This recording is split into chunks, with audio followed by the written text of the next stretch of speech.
you feel yourself like in an Arab nation, you know, it's unrecognizable. People feel foreigners in their own neighborhood, in their own city, in their own village. Indeed, because of the influx of also all the asylum seekers from the Islamic world.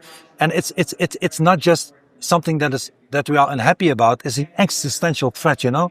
In the economy, you can lower the taxes or raise them and you can play with it.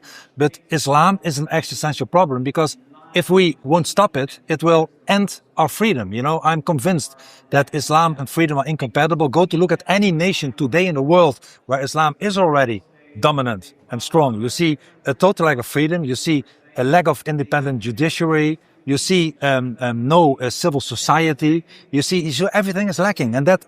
Hi guys, you're welcome to the Dixon's View.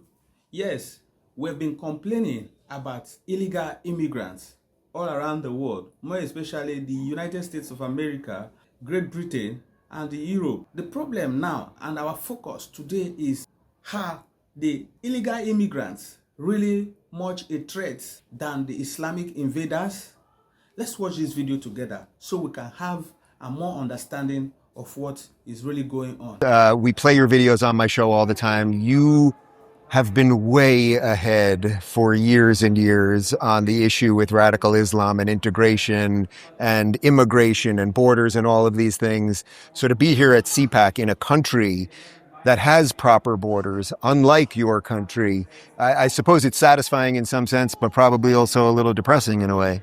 It is, you know, if you go to my part of Europe, Western Europe, not only in Holland, but if you go to Brussels or Berlin or London or Paris, you feel yourself like in an Arab nation, you know, it's unrecognizable. People feel foreigners in their own neighborhood, in their own city, in their own village. Indeed, because of the influx of also all the asylum seekers from the Islamic world.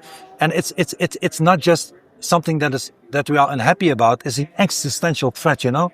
In the economy, you can lower the taxes or raise them and you can play with it.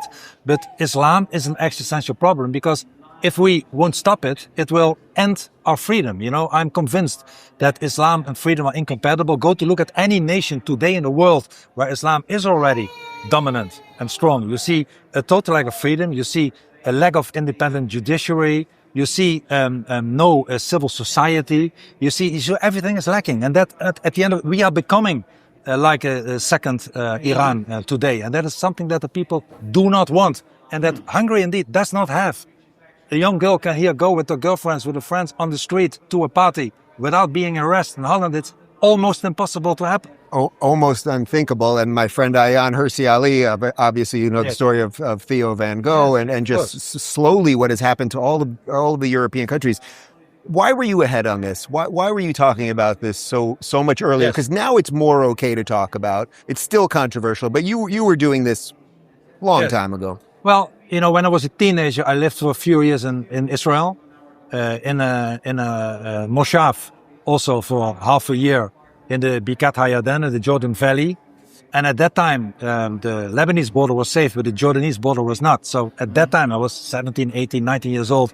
We had to run to the shelters and because terrorists from Jordan came in and the army came with helicopters giving this magnesium flares and killed them. And I was just a teenager, you know. So later I tried to study it. I went to visit when I was not in my personal security problems yet. I went to visit to almost all Islamic and Arab nation I visited. And I saw that I met very friendly people. But I also saw that they had in common that they had a total leadership and an ideology in charge called Islam. And once again, Jordan is not Egypt and Syria is not Iran, Shia is not Sunni or whatever.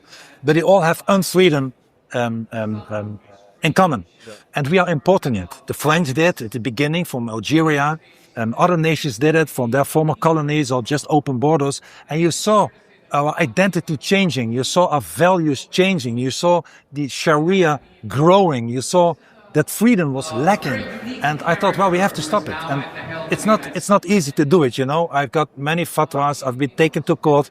My wife and I had to stay in prison cells, not as prisoners, but just to be safe in army barracks. We're living in a safe house from the government now for more than 20 years. So it's not easy to do, but it's the only way because people have to wake up. And even today, at this wonderful scene, it's all friends in CPAC, you see very few people having the guts to talk about the real issue. It's not about immigration. I don't mind if a Canadian or an American engineer comes to work for a Dutch company. I'm talking about the influx of Islamic immigration, which is totally changing Europe. So do you think there's any chance that the countries that have already opened up their borders will be able to fix this?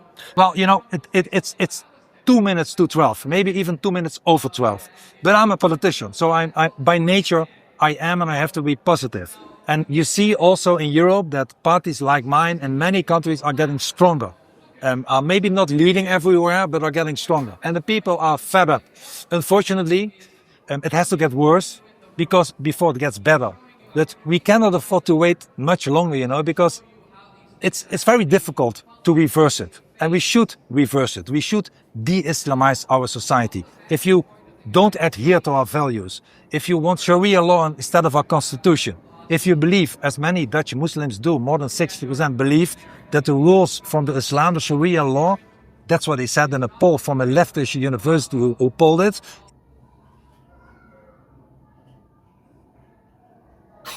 It's more important than the secular laws made by parliament. Then there is no room for you in our societies. And we have to be tough on it. If we don't, at the end of the day, and that will be very soon, we will lose our freedom and we have nothing left.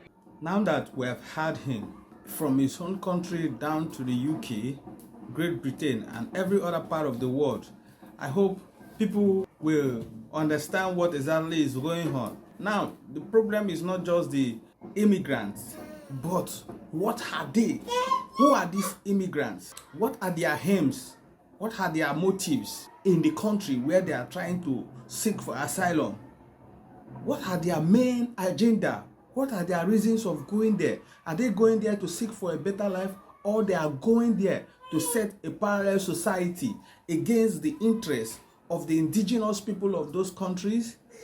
America should wake up, and every leader that is fighting or who think he loves his people and his country more should stand up to defend their country against these invaders who are coming in form of asylum seekers, which in reality they are not but invaders. These are the facts, and it has been made known not from me but as an observer who have seen this and understand that that man is speaking from experience.